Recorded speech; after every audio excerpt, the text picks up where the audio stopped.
É uma alegria imensa podermos recebê-los nesta noite tão importante, não só pela palestra em si, mas porque estamos a comemorar 40 anos da nossa instituição.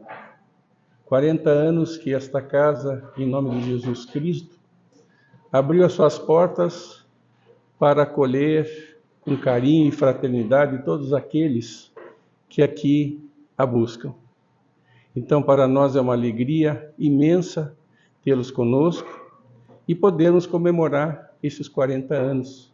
Afinal de contas, aqui nessas 4 décadas, tivemos a oportunidade de aprender a caminhar na direção da Boa Nova, um caminho novo, uma nova forma de caminhar que nos enriquece o coração. Pelo esclarecimento do nosso pensamento, vamos então fazendo a nossa própria renovação, que é o nome da nossa instituição. Então, vou convidar todos para me acompanhar em pensamento na oração.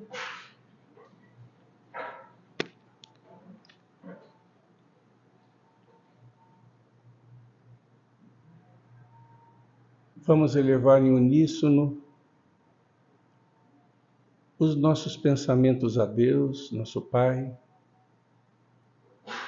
a nosso Senhor Jesus Cristo,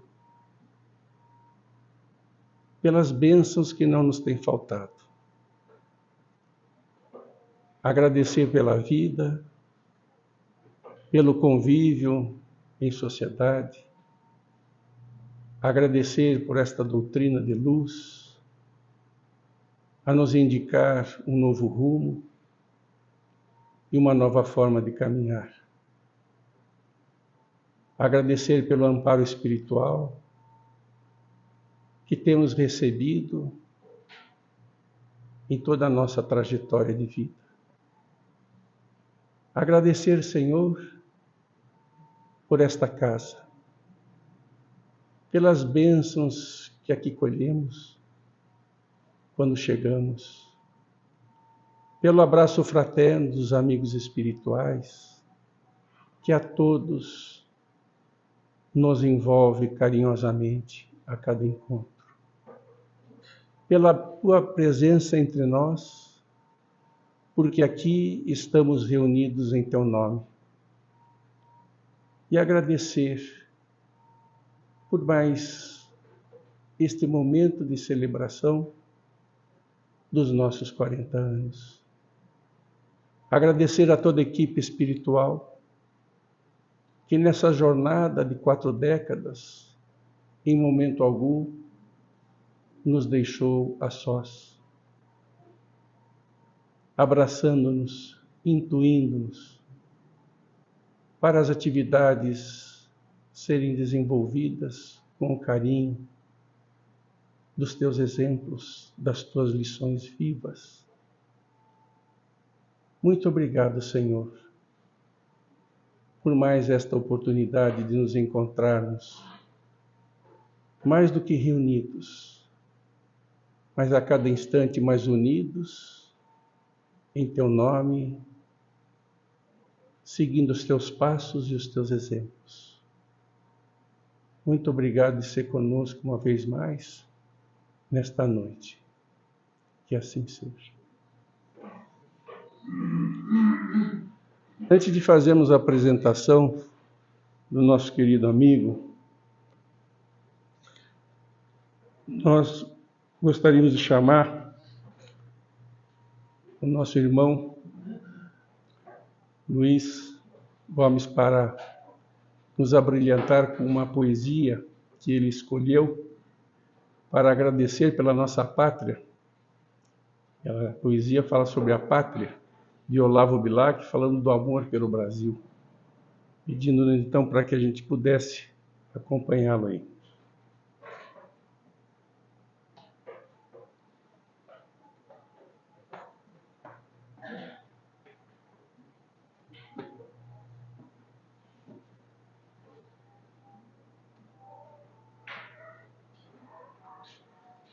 Boa noite. Eu sempre tive tive vontade de declamar uma poesia e agora que chegou o momento mais apropriado, os 40 anos da CEF, então a poesia, lembrando que o nosso país é o coração do mundo, a pátria do Evangelho, então eu pensei em declamar uma poesia de Olavo Bilac, a pátria, que diz muito do amor ao nosso país. A pátria, Olavo Bilac. Ama com fé e orgulho a terra em que nasceste. Criança, não verás nenhum país como este. Olha que céu, que mar, que rios, que floresta. A natureza aqui, perpetuamente em festa, é um seio de mãe a transbordar carinhos. Vê que vida há no chão, vê que vida há nos ninhos que se balançam no ar entre os ramos inquietos. Vê que luz, que calor, que multidão de insetos. Vê que grande extensão de matas onde impera, fecunda e luminosa, a eterna primavera. Boa terra, jamais negou a quem trabalha o pão que mata a fome, o teto que agasalha. Quem, com o seu suor, a fecunda e umedece, vê pago o seu esforço e é feliz e enriquece. Criança, não verás país nenhum como este. Imita na grandeza a terra em que nasceste.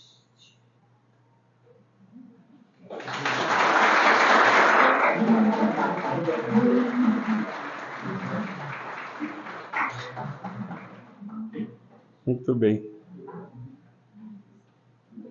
Adriano Lino Greca fará para nós a palestra dos nossos 40 anos e, em nome de todos, Adriano, de todos os presentes, nós agradecemos, expressamos da nossa gratidão, mais uma vez aqui, aceitando o nosso convite.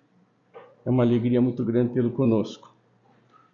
Adriano Lino Greca, vinculado ao Centro Espírita Ildefonso Correia, de Curitiba, é coordenador de grupos de estudos e expositor, membro do Conselho Deliberativo da Federação Espírita, apresentador do Evangelho no Lar, atividade implementada pela Casa no período da pandemia, todos os domingos às 21h50, e é transmitido simultaneamente para a TV O Caminho, Mansão do Caminho.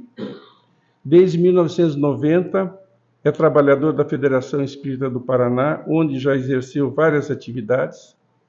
Foi presidente da FEP de 2016 a 2019 e reeleito para o biênio 2024-25. Portanto, é o atual presidente da Federação Espírita do Paraná. Adriano, muito obrigado. A palavra é toda sua. Gratidão.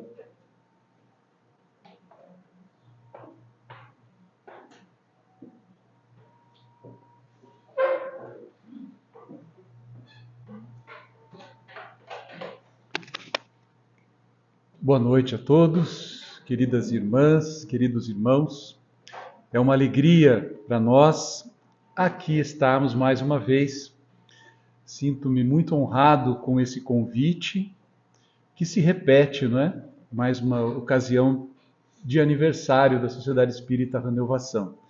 É 1984, né, Felipe? 40 anos, 1984. Então, é muito agradável rever alguns dos amigos com quem convivemos, não vou dizer que desde 1984, mas vou pular uns 10 anos, de 94 em diante, talvez, o convívio estreito, próximo, quantos trabalhos, quantas atividades já não realizamos juntos. Quero dizer que sou trabalhador e frequentador do Centro Espírita Ildefonso Correia, como nos disse o Filinto, e a nossa Casa Espírita sempre se referiu à Sociedade Espírita Renovação como uma instituição co-irmã.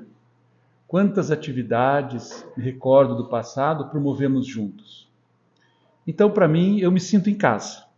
Sinto em casa e é com esse espírito fraternal que hoje nós vamos conversar sobre um tema, trazer aos amigos algumas ilustrações,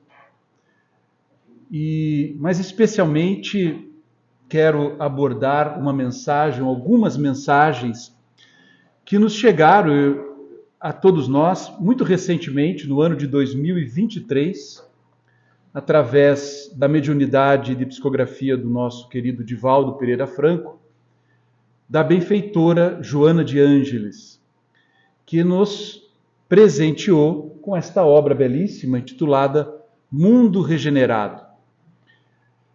E logo na introdução da obra, ela nos dirá que, sem aprofundarmos as reflexões em torno da grandiosidade do programa de regeneração da sociedade terrestre, vejamos que o título da obra, Mundo Regenerado. Nós, os que conhecemos e estamos vinculados à doutrina espírita, desde a publicação das obras básicas, já em A Gênese, os capítulos finais, encontraremos textos extraordinários, A Geração Nova, Os Sinais dos Tempos, e desde aquela época, 1868, com a publicação de A Gênese, mas antes mesmo, de alguma forma já na codificação, os benfeitores espirituais nos falam de uma transição planetária. Será Divaldo Franco e Joana de Ângeles, e Manuel Filomeno de Miranda, especificamente, que trará uma obra com este título, A Transição Planetária. E desde então, todos nós, de alguma forma, guardamos uma expectativa por uma nova era. O que Joana vem nos alertar agora é que talvez tenhamos nos deixado de levar pelo otimismo. Camilo, o benfeitor espiritual, que acompanha nosso querido Raul Teixeira, que estará aqui no final de semana, em uma de suas obras, ele nos falando a respeito de questões relacionadas à família, ele usa um termo que eu acho muito curioso. Ele diz assim, que houve um cochilo de observação. Ele se referia a uma questão bem específica da família. Aqui, Joana também nos fala deste cochilo de observação. Vejamos que, então, sem nos aprofundarmos em reflexões em torno dessa questão da transição planetária, do programa de regeneração da sociedade terrestre, que se tornará em um planeta completamente renovado, pensou-se, justamente por falta desse aprofundamento, pensou-se em um milagre, ou um salto da natureza, que daria lugar repentinamente à transformação dos escombros culturais e morais que enxameiam em toda parte. Indispensável, diz ela, considerar-se que o acúmulo de horrores praticados no curso da sua história, através de ações nefastas, em que predominavam o ódio, o egoísmo, a soberba, isso não poderá desaparecer em breve tempo, dando lugar aos sublimes sentimentos do amor, através do altruísmo, da misericórdia, da beleza, da compaixão. Esse larguíssimo período de construção da humanidade foi todo assinalado pelo primarismo das paixões terrestres. Embora a criatura sempre houvesse tomado conhecimento das suas altas responsabilidades pela vida e os deveres para preservá-la com elevação. Embora mensageiros espirituais tenham visitado o mundo em todos os séculos, conclamando os indivíduos ao culto do amor e da compaixão, informando a sua procedência de natureza espiritual, mas que, em muitos casos, estes mensageiros nem sequer foram ouvidos ou acreditados. Joana de Ângeles não nos poupa ao apresentar a realidade do cenário que ora se apresenta no planeta. Estamos acompanhando cada dia mais impactados com o avanço da guerra no Oriente, no leste europeu, com a violência que muitas vezes vem se aproximando e bate à nossa porta, em que pese cada vez mais nós, curitibanos ou que residentes em Curitiba, percebemos a grandiosidade e a beleza dessa cidade que nos acolhe. Mas as notícias que chegam nos dão conta, ainda no nosso país, da presença da corrupção, dos exageros, dos extremismos, as ideologias que vão apresentando as suas ideias, mas sempre acompanhadas das paixões daqueles que as seguem. Então, é neste cenário que parece alcançar o ápice, parece, e os espíritos têm confirmado isso, que o momento pelo qual nós estamos ultrapassando é aquele já previsto em que os indivíduos, as almas, recebem da espiritualidade superior as suas últimas oportunidades, a fim de que encontrem-se ou encontrem o caminho que os leve à realização, ao crescimento moral, a uma maior espiritualização, enfim. Mas é a realidade que se apresenta, que é abordada nessa introdução, mas que eu queria dizer a vocês, todos nós, que Joana de Ângeles, ainda que não nos poupe de apresentar esta realidade dolorosa, nos trará em toda a sua obra uma mensagem de otimismo. E então, ela prossegue ainda na introdução assim dizendo: este tórrido momento, caracterizado pela desordem e vencido pela anarquia, está previsto nos códigos divinos. Não te assustes, não te alarmes, não duvides do guia celeste.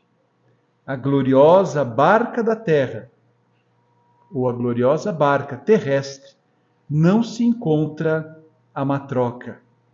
A orquestração que se ouve é de dores e tragédias. Isso, porém, logo passará, e ventos generosos soprarão as cinzas dos incêndios morais e abrirão caminho entre as pedras de aparência inamovível. Diz ela: confia em Deus e acalma-te. cumprindo o teu dever de amar a tudo e a todos. Aprofunda reflexões em torno da fé raciocinada e avança com um sorriso de esperança, porque, por mais incrível que possa parecer, já estamos iniciando, diz ela, desde algum tempo, o mundo de regeneração planetária. Mantém a certeza de que verdadeiros contingentes de espíritos nobres estão laborando na execução do programa superior. Conecta com eles e torna-te uma âncora para evitar qualquer tipo de naufrágio. Confia e age, diz ela. Confia e espera. São 2 capítulos da obra Mundo Regenerado que nos inspiraram, então, esta exposição dessa noite, pois que se trata de um convite, realmente, para enfrentarmos esse momento em que todos nós, de alguma forma, nos sentimos diante de uma tempestade. A obra que está na tela chama-se Cristo na Tempestade do Mar da Galileia. E, curiosamente, há vários aspectos desta obra que retratam o período pelo qual nós estamos passando. E o convite que faremos a todos nessa noite é para que façamos um exercício de contemplação artística.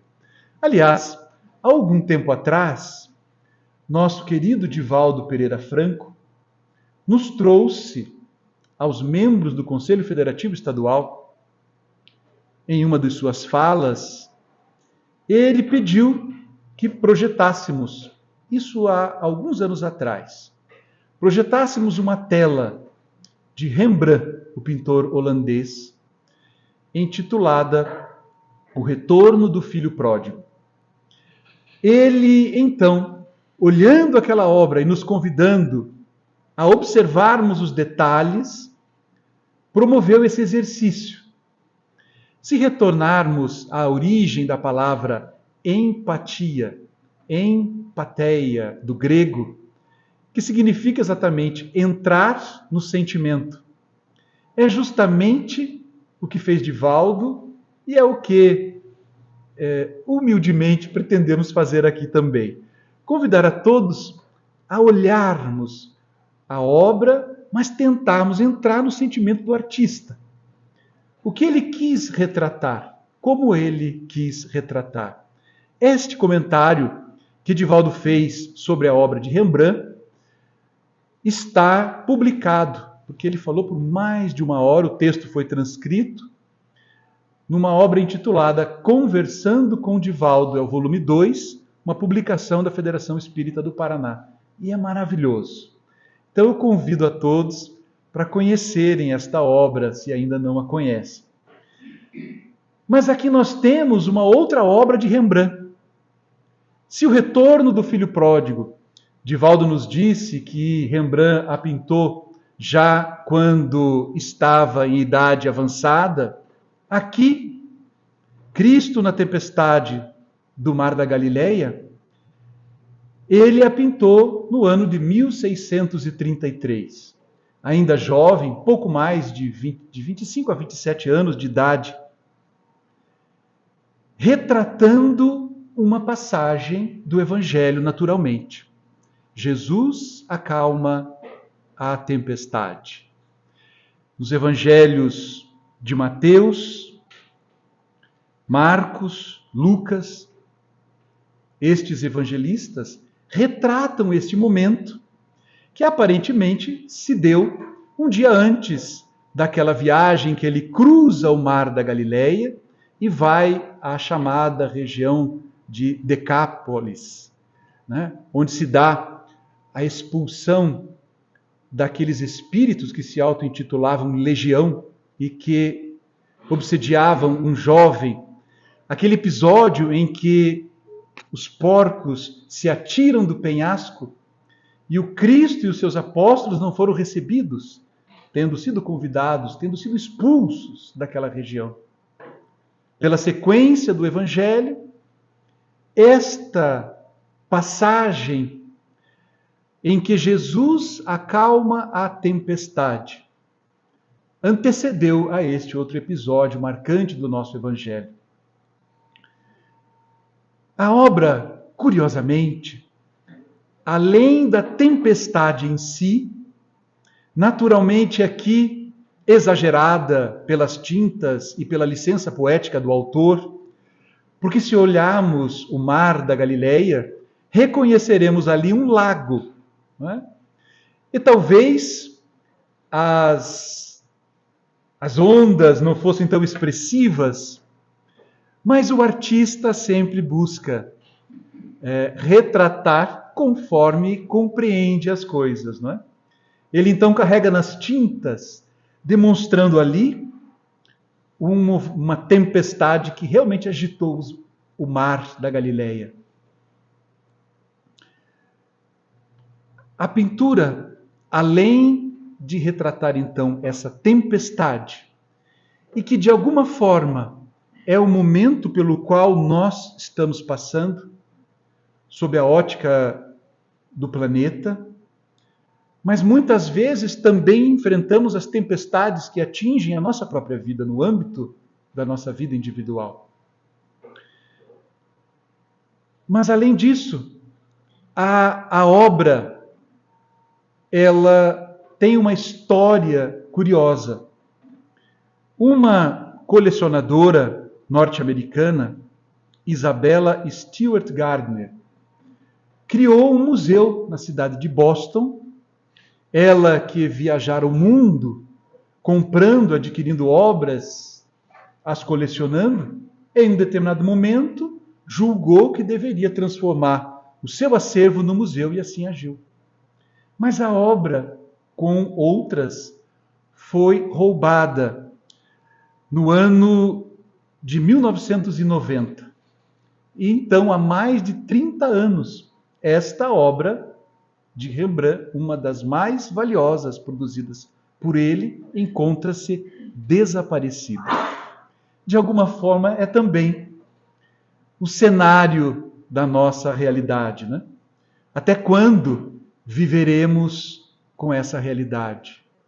Em que se roubam obras de arte para escondê-las, porque não se pode expô-las, porque se ela for exposta, será denunciada, né? Então, a obra-prima de Rembrandt é um claro escuro. Quando nós aproximamos a imagem, perceberemos que o artista escolheu representar os 12 apóstolos na embarcação. Talvez seja mais uma licença poética, porque não há nenhum registro de que os 12 ali estavam com Jesus. Mas os mais atentos e os mais rápidos se contaram além de Jesus, 13 pessoas. É que Rembrandt coloca-se no meio da obra. É justamente aquele que está com a mão à cabeça, olhando para todos nós e nos indagando. Como agiríamos? O que faríamos nós nessa tempestade? Como nos portamos? Como nos comportamos quando as tempestades alcançam a nossa própria vida? Alguns de nós nos desesperamos, outros somos mais ativos, vamos ao trabalho, outros abandonamos logo o remo, aos que simplesmente oram, aos que silenciam, aos que correm a buscar o auxílio espiritual. Então, há um outro detalhe, pois que a obra é muito estudada, é que ela se divide em duas partes. Um lado, se olharmos, ela é mais clara e retrata uma agitação. os homens agarrados ao mastro, às cordas, à vela, tentam colocar o barco em ordem ou salvarem-se, né? Seguram-se. Mas o outro lado, quando destacado da imagem como um todo, parece demonstrar muito menos perigo. Os que se aproximam de Jesus parecem estar a um que ora. Claro que o medo está ali retratado na face de outro. Mas o remo, né, ou o leme, há quem dirija, há quem ainda mantenha as coisas sob controle. É quando então a gente chega ao meio que a gente vê a figura do autorretrato de Rembrandt nos questionando, né? Nos questionando. Como você reage a essa tempestade? Como nós temos reagido à crise moral que assola a humanidade? Como temos reagido às crises que se instalam na nossa própria vida? A ilustração, então, no contexto do todo, tem uma apresentação e uma interpretação. Mas quando a gente vai observando os detalhes, a gente vai percebendo essas riquezas. Então, é esta passagem que, quando os discípulos temerosos correm a acordar Jesus, dizendo: Mestre, mestre, perecemos. E acordando, repreendeu o vento e a fúria das águas, e cessaram. E fez-se bonança, e disse-lhes: Onde está a vossa fé? E cheios de espanto e admiração, diziam uns aos outros: Quem é este, que até aos ventos e à água manda e lhe obedece? Está em Lucas, né? Capítulo 8, versículo 25. Onde está a vossa fé? Nos momentos das tempestades, nesse momento culminante da transição planetária, é o que todos nós devemos refletir, ou como nós devemos refletir. Como estamos lidando, e especificamente nós que conhecemos a mensagem da doutrina espírita, e que entendemos que a fé é uma fé raciocinada, que a fé não se trata de uma crença cega, mas uma construção da razão, que se solidifica, que se fortifica, à medida em que nós vamos nos aprofundando no conhecimento das leis divinas, dos mecanismos que regem as nossas vidas. E quanto mais nós nos apropriamos destes conhecimentos, dos princípios que regem a vida material, mas também a vida moral, quanto mais nos aprofundamos e quanto mais isso se interioriza em nós, mais isto solidifica a nossa fé. A ponto de nos tranquilizar, a ponto de podermos agir como um daqueles, talvez o de cabelos mais brancos, que estava sentado na região central da embarcação e parecia demonstrar a absoluta serenidade. Pois que a fé raciocinada nos conduz e nos leva a este estado em que nós conhecemos a forma com que o Pai criou suas leis, um Pai amoroso e bom, soberanamente justo, e que, portanto, não estabeleceria para as nossas vidas e nem para as vidas de ninguém nenhum processo que não fosse necessário ao nosso processo de iluminação espiritual, à nossa jornada iluminativa. Há também uma outra figura que eu gostaria de compartilhar com os amigos, e esta que retrata, talvez alguns já tenham identificado, outros não, retrata um poema de Homero, a Odisseia. A Ilíada de Homero nos relata a guerra de Troia, que teria durado 10 anos. E a Odisseia retratará um outro período de 10 anos, que é o período em que Ulisses, este que está amarrado ao mastro, enfrentará uma verdadeira aventura de retorno ao seu reino, a Ítaca, o nome do seu reino, e aos braços da sua amada Penélope. Então, os nossos irmãos, Alessandro Viana Vieira de Paula e Cristiane Beira, publicaram uma obra intitulada Reflexões Espíritas sobre Temas da Atualidade, muito interessante. E é, neste caso, Cristiane Beira que vai explorar esta passagem da Odisseia de Homero, trazendo-nos interessantes reflexões e que servirão também para este tema, o enfrentamento das tempestades da vida. Então, durante a sua Odisseia, Ulisses encarou, dentre inúmeras outras tribulações, pois que, se recordamos da Odisseia, ele arrumou uma confusão logo com Poseidon, o deus dos mares.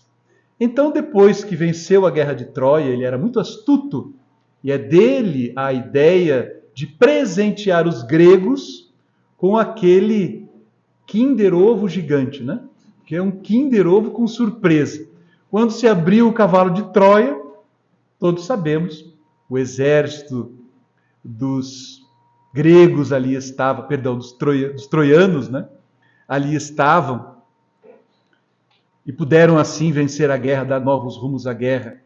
No retorno, os mares agitados, sob o domínio de Poseidon, empurravam as embarcações e ele então era jogado às pedras, a esta ilha, àquela outra, àquele reino.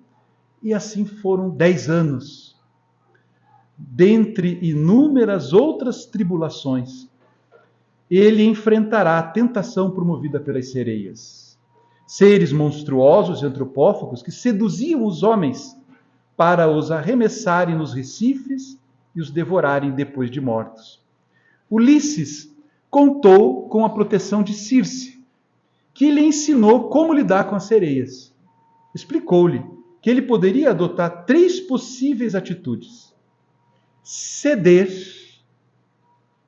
ao canto das sereias, deixar-se envolver pelas atrações do mundo, deixar-se envolver pelos tantos que o mundo apresenta, pelos tantos confortos, atrações, distrações. Talvez nunca tenhamos ouvido tanto as palavras entretenimento. E então, nós, quando passamos pelo dia, lembrando de Santo Agostinho, se formos honestos conosco mesmo, perceberemos quanto tempo nós temos desperdiçado dando ouvidos aos cantos das sereias.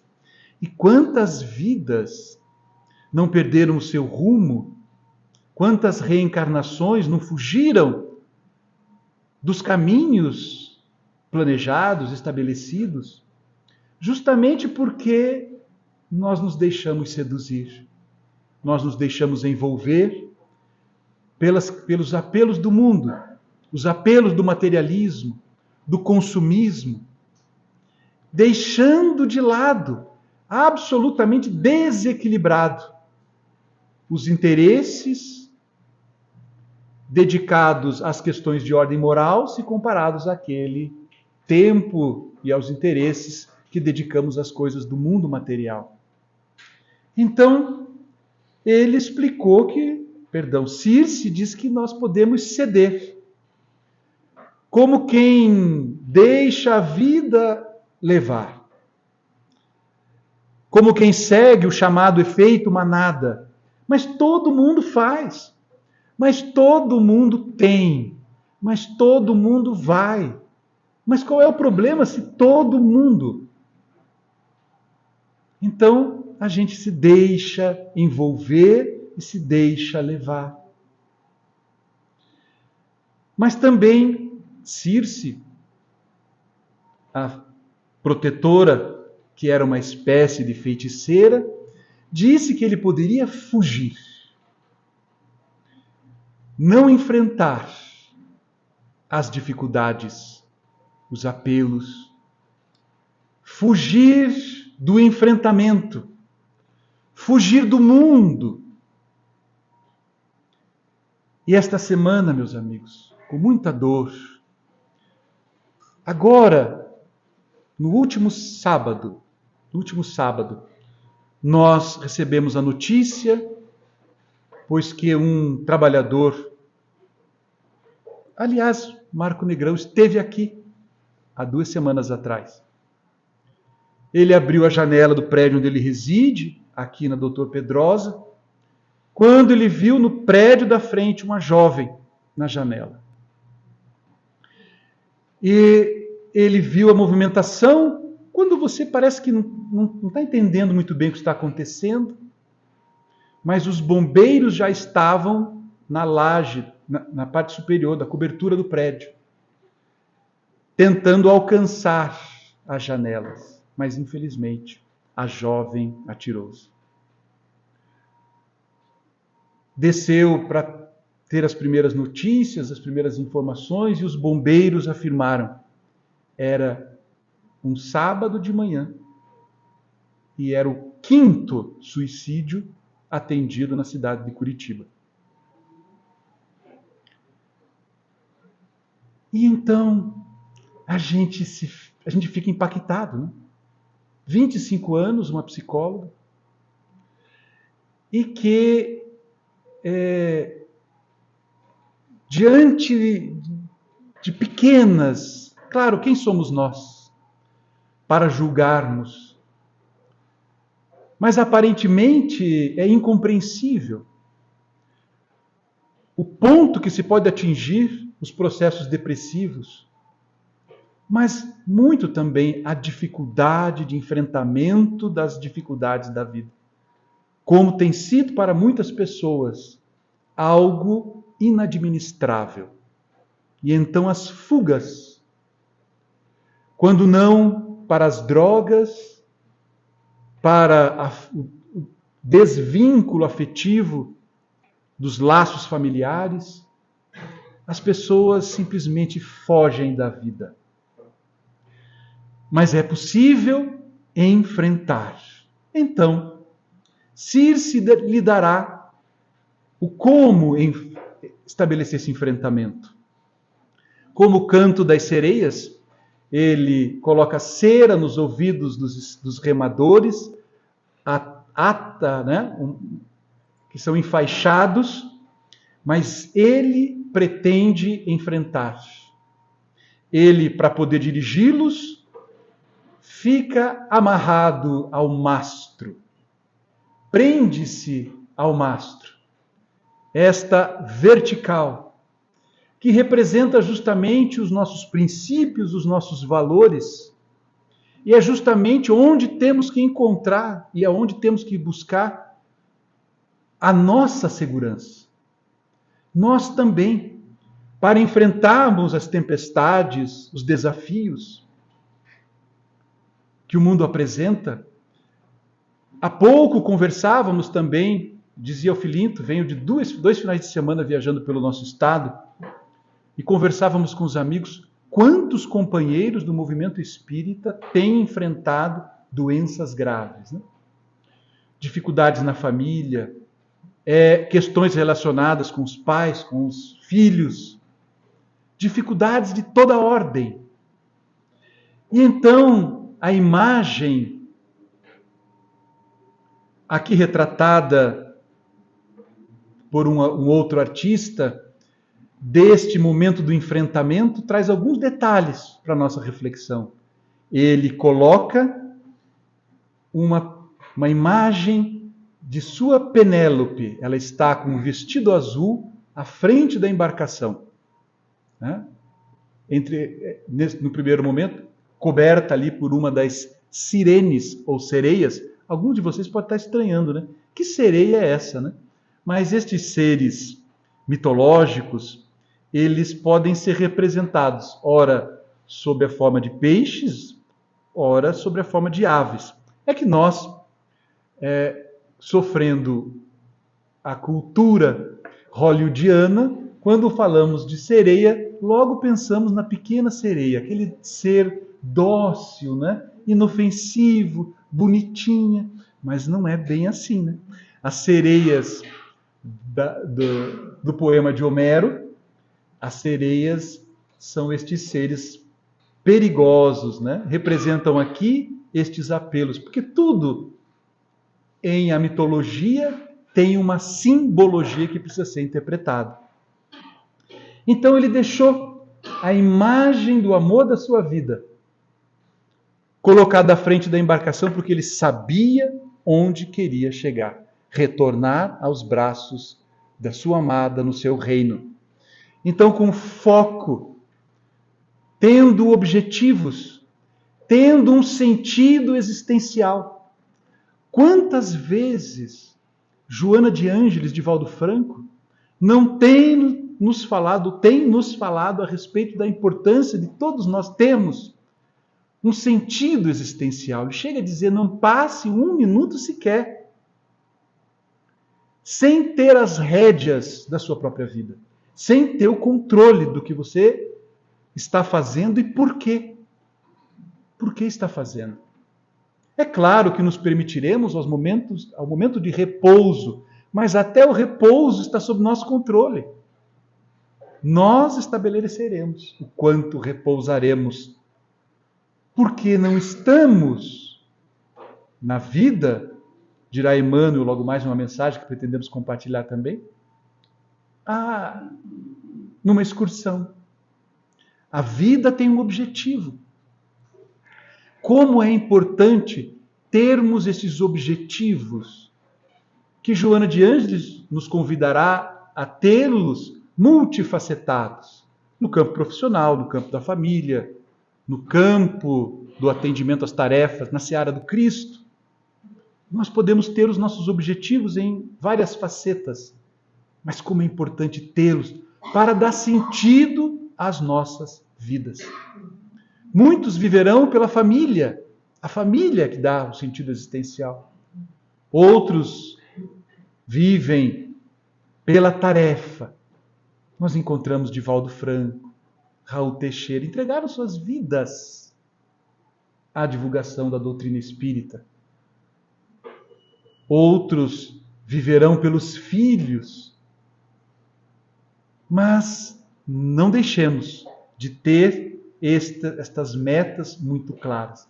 Este mastro, então, representa esta vertical que nos leva às questões do alto, aos nossos princípios, aos nossos valores, às verdades que já conhecemos e que devemos seguir. Onde anda a vossa fé raciocinada? É essa fé raciocinada, justamente, que na hora da tempestade deve ser acionada. A ela devemos nos fixar, devemos recorrer, justamente para nos protegermos, para o enfrentamento das dificuldades. Então, nosso benfeitor Emmanuel, na obra Vinha de Luz, diz assim: iniciados na luz da revelação nova, os espiritistas cristãos possuem patrimônios de entendimento muito acima da compreensão normal dos homens encarnados. É quase um elogio para todos nós, né? Nós possuímos patrimônios de entendimento muito acima da compreensão normal dos homens encarnados. Em verdade, os espiritistas, os espíritas, sabem que a vida prossegue vitoriosa além da morte. Então, quando esta crença verdadeira se solidificar, não temeremos. Não temeremos. Não haverá motivo para temer a morte. Porque a fé raciocinada constrói convicção. E seremos, quem sabe, como Inácio de Antioquia, aquele que, ao chegar em Roma, aprisionado, ele passa a sorrir diante da beleza que ele enxerga, aquela cidade maravilhosa, aquelas construções de mármore branco, aquela coisa impactante, até hoje impacta. Então ele começa a sorrir. Mas o soldado que o acompanhava, violento, o agride e diz assim: vais morrer e ainda sorris? E ele diz assim: eu sorrio. Sorrio de alegrias, porque se para vós, olha a crença, se para vós que sois violentos, dominadores cruéis e impiedosos, que subjugam os povos das terras conquistadas, escravizando, se para vós Deus deu uma cidade tão bela, o que não terá reservado para aqueles que, como nós, lhes fomos fiéis até o presente momento? A convicção de que se nós vivemos bem, fizemos o bem, trazemos a consciência tranquila, não há o que temer. Não há o que temer. Virá esse momento, e será um momento de transição, um despertar. Como quem abre uma porta e ingressa num outro mundo. Então, nós de fato possuímos patrimônios de entendimento muito acima da compreensão normal dos homens. Nós sabemos que a vida, ela prossegue mesmo. Se nós estudarmos, nós vamos ver. Se nós refletirmos, nós vamos entender. Sabemos que sabem que se encontram na escola temporária da Terra em favor da iluminação espiritual que lhes é necessária. Sabem que a vida é uma escola. Então, na escola, nós temos momentos de provações. Não adianta reclamar do professor. Não adianta reclamar da escola. Sabem que o corpo carnal é simples vestimenta a desgastar-se cada dia. Mas o mais importante é invisível aos olhos. É a essência, é a alma, é o espírito. Então o corpo é um instrumento. Então eu preciso dosar, eu tenho que cuidar do corpo, claro. Mas eu não preciso ser, ou não devo ser, aqueles que exageram, não é? Vivem no culto ao corpo, com excessos de toda ordem, desnecessariamente. Sabem que os trabalhos e desgostos do mundo são recursos educativos. Sabem que a dor é o estímulo às mais altas realizações. Sabem o que disse, por exemplo, Joana de Ângeles, na equipe do codificador, na equipe do Espírito de Verdade, no Evangelho segundo o Espiritismo, assinando como um espírito amigo, ela dirá: a dor é uma bênção.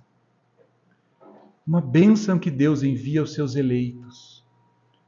Não vos aflijais, pois, quando sofrerdes. Antes, bendizei de Deus, que pela dor vos marcou na terra, para a glória nos céus. O espírita que compreende estas palavras, entende que a dor é um estímulo, é uma provação, mas nos conduz às mais altas realizações, às mais altas conquistas morais. Se soubermos enfrentá-la, sairemos vencedores. Sabem que a nossa colheita futura se verificará de acordo com a sementeira de agora. A vida é assim. Semeamos hoje para colher amanhã. É uma lei da vida, de ação e de reação. Que a luz do Senhor clarear-nos-á os caminhos, sempre que estivermos a serviço do bem. Sabem que toda oportunidade de trabalho no presente é uma bênção dos poderes divinos. Que ninguém se acha no planeta em excursão de prazeres fáceis, como dissemos, mas sim em missão de aperfeiçoamento. Sabem que a justiça não é uma ilusão em que surpreenderá, não é uma ilusão. E que a verdade surpreenderá toda a gente. A verdade surpreenderá a todos. Os crentes e os descrentes. Que curiosos os descrentes. Assim, eu não acredito na imortalidade da alma. Sabe o que vai acontecer com eles quando eles desencarnarem? Sobreviverão, porque a lei é para todos. Tem gente que diz, eu não acredito em reencarnação. Sabe o que vai acontecer com eles? Retornarão, reencarnarão, porque a lei é para todos. A verdade surpreenderá toda a gente. Quanto mais eu me aproximo da verdade, tanto melhor. Sabem que a existência na esfera física é uma abençoada oficina de trabalho, resgate, redenção, e que os atos, palavras e pensamentos produzirão sempre os frutos que lhe dizem respeito no campo infinito da vida. Efetivamente sabemos tudo isto. Em face, pois, de tantos conhecimentos, informações a nos beneficiarem os círculos felizes do trabalho espiritual, é justo que ouçamos a interrogação do Divino Mestre: que fazeis mais que os outros? Onde está a vossa fé? Como enfrentamos as dificuldades, as tempestades, os problemas do mundo? Olhamos para o mundo exatamente como olham os materialistas? Tendo este arcabouço de conhecimento para nos auxiliar? Não podemos. O que fazemos de diferente, de especial? Fazemos coro com os pessimistas, com os negativistas? Fazemos coro com eles que desacreditam da vida?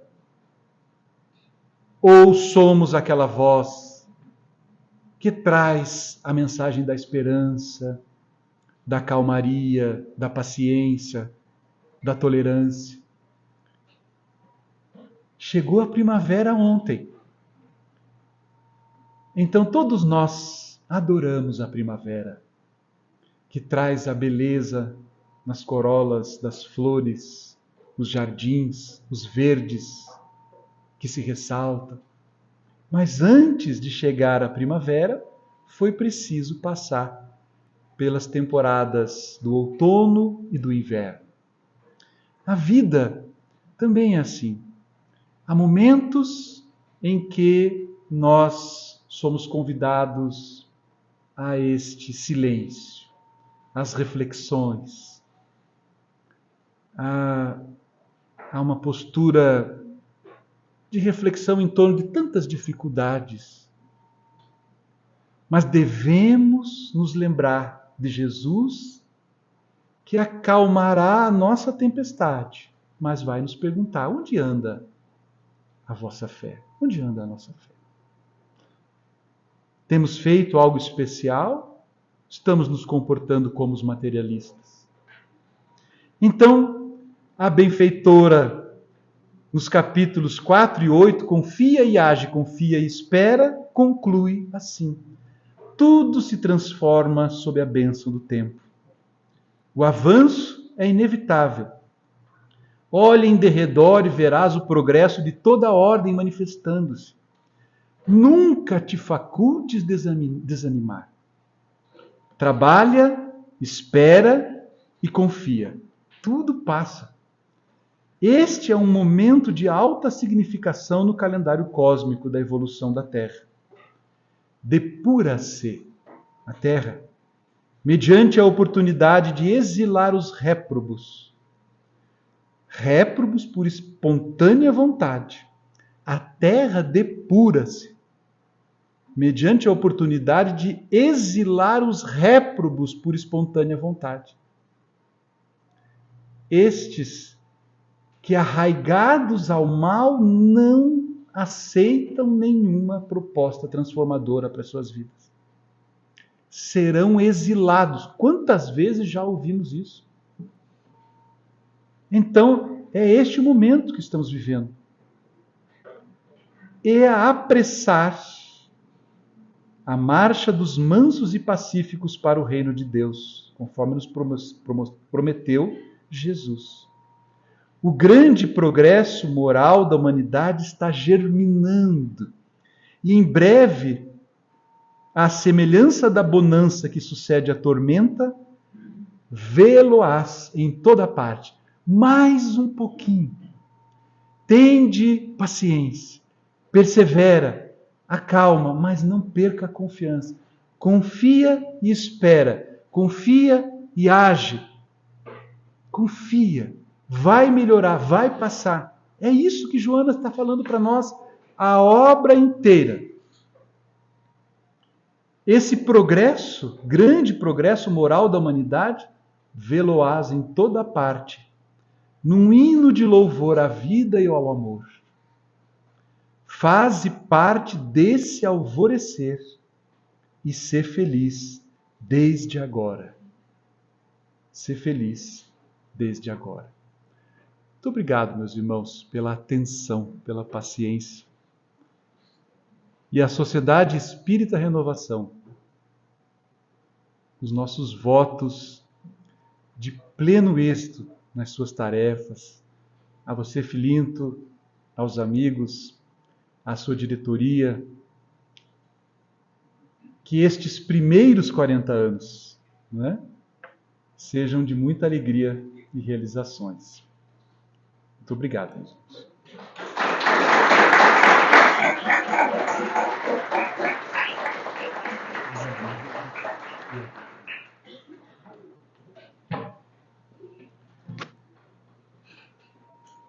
Adriano, a nossa alegria, expressar a nossa satisfação de tê-lo conosco uma vez mais. Agradecer a Karina de estar conosco, a médium de transporte que trouxe o Adriano até aqui. O nosso abraço fraterno, Karina. Agradecer a todos que aqui estiveram, que puderam apreciar essa bela palestra. Palestra que nos convida à reflexão do momento em que temos que conviver com Jesus. Trazer Jesus para os nossos corações, deixarmos-nos esclarecer pelas lições vivas para que possamos caminhar seguros no caminho da verdade e da verdadeira vida. Muito obrigado, Adriano. Convido a todos para me acompanhar em oração.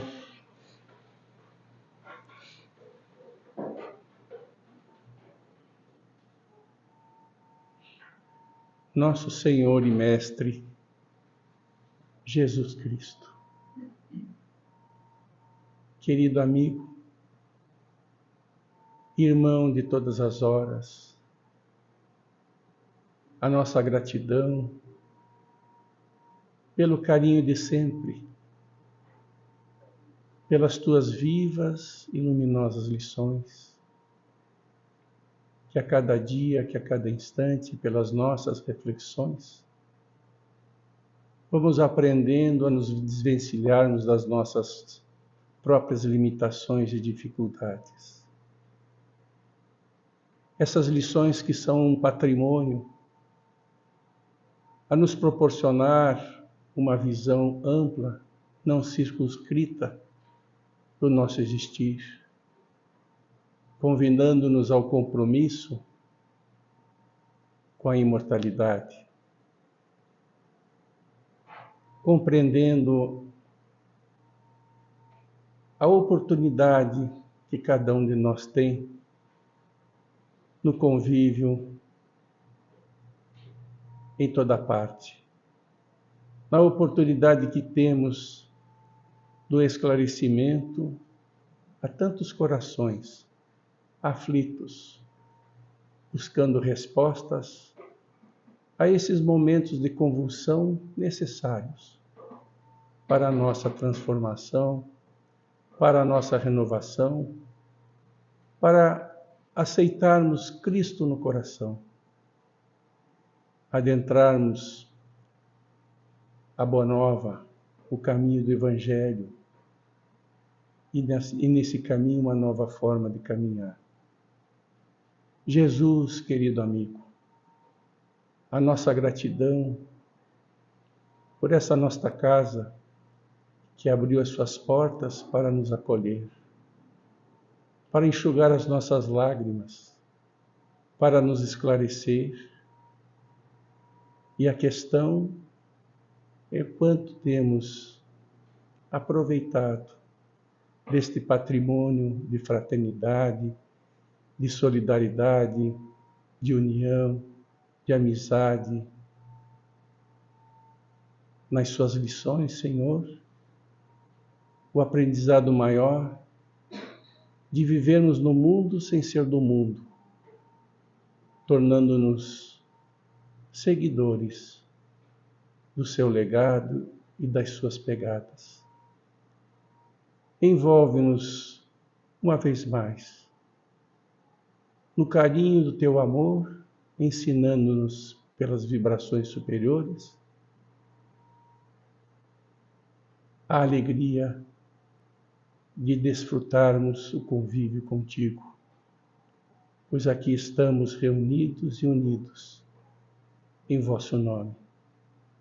Muito obrigado, Senhor, e se conosco hoje e sempre. Que assim seja. Agora nós teremos a segunda atividade, atividade dos passes, e aqueles que desejarem serão chamados para a atividade. Lembrando antes, porém, que nós temos em nossa casa várias atividades de estudo que nos convidam às reflexões. Temos atividades nas terças-feiras, nas quartas-feiras. No sábado, nós temos vários programas de estudo sistematizado da doutrina espírita. Então, aqueles que quiserem podem fazer as suas inscrições e assim que as turmas vão sendo formadas, nós entramos em contato. Então, aguardem que serão chamados para o passo. E muito obrigado pela presença nesses nossos 40 anos.